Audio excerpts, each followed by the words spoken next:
Hoş gördük kızlar. Deməli bugünlərim ördək dolması büktüm. Biraz da artıq qaldı. Və artıq qaldığına görə fərqlilik olsun həm də ət qalmasın deyə ördəyin dolmasını, belə ətini qəşəng pomidorların içərisinə yığdım. Sarı kökü boldu. Burada ördəyin sümüklərini qəşəng duzladım, istiyotladım, sarı köklədim. Onu yığacağım dolmanın altına. İndi duzunu da əlavə edeyim ki, əti pişirənə yaxın duzunu əlavə edeyim ki, ət bərkiməsin.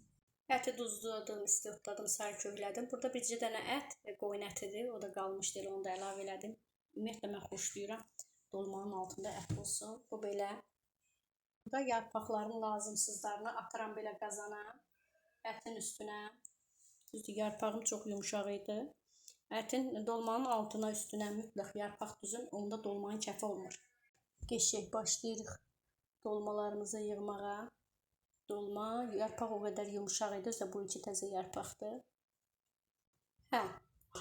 Yarpaqlar böyük və kiçik olduğuna görə dolmanı uzun, gödək, nə qədər, nə bu, böyük, hər farklı formada bükmüşəm. Ay bərabər olmalıdır, aynə olmalıdır. Bu yarpaqdan asılıdır. Böyük olanda böyük bükürəm, balaca olanda balaca bükürəm. Nənəmin sözü olmaz. Qarnınızı əyri getməyəcək. Əsas dolmanın dadı olsun. Böyük yarpaqları altdan düzdüm. Yarpaq belə böyük bükdüyüm dolmaları.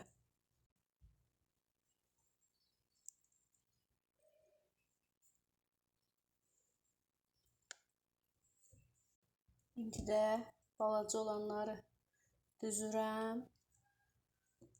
Üstdən.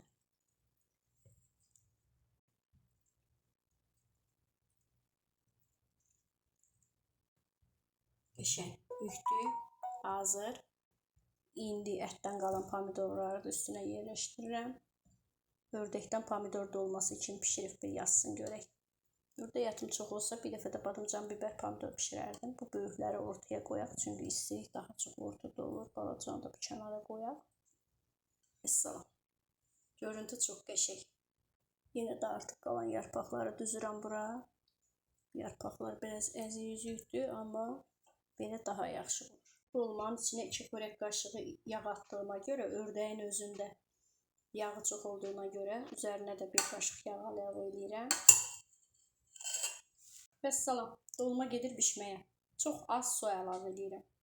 O da deyim, kimsə demişdi ki, əvvəlcə dolmanı vamxodda qoyun, biraz belə qalsın, özü su versin, ondan sonra suyuna baxıb azca su əlavə edirik. Susuz da pişmək olar, amma altında ət olduğu üçün mütləq su əlavə eləməliyik ki, o ət də orada pişsin.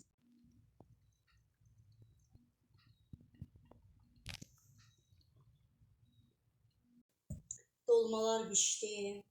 İnanın, kim deyir o? Qazlar imkan vermədi. Kim deyir ki, yayda ördək əti yemək olmaz? İnanın. Mən sevirəm də, ölürəm də ördək əti dolması üçün. Kaş elə bir imkanım olaydı ki, bu dolmanı pişirib sizlərə göstərə biləydim. Yəni, o qədər dadlı. O qədər. Ətdəki altında görün, nə qəşəng pişirib. Yemək o qədər dadlıdır, o qədər ləzzətlidir. Burada pomidorlara da yığmışam. Qəşəng, yedim biraz. İnanın, bal, çox sevirəm. Ay iyi gəlir, ay nə olur, heç bir şey yoxdur. Çox dadlıdır. Mən çox sevdim, yay, qış çox sevirəm. Bir dənə xoruz ördəyim vardı, onu da kəsdim. Ümumiyyətlə, bu dolmanı gündə 3 dəfə versələr, mən bu dolmanı yeyərəm. Bax belə, getdim yeməyə. Bu kim ki deyir, yayda onu yemək olmaz, bunu yemək olmaz. Əsas odur, iştahın olsun. Bir də hər bir şeyi o deyilənlərə qulaq asmayın, bir sınayın. Edin peşman olun da, yəni bir sınayın, görün. Hansı yeməyi yemək olar, hansı yeməyi yemək olmaz. Ona görə də pişirin, yeyin. Çox dadlıdır. Getdim mən, hələlik. Sağ olun.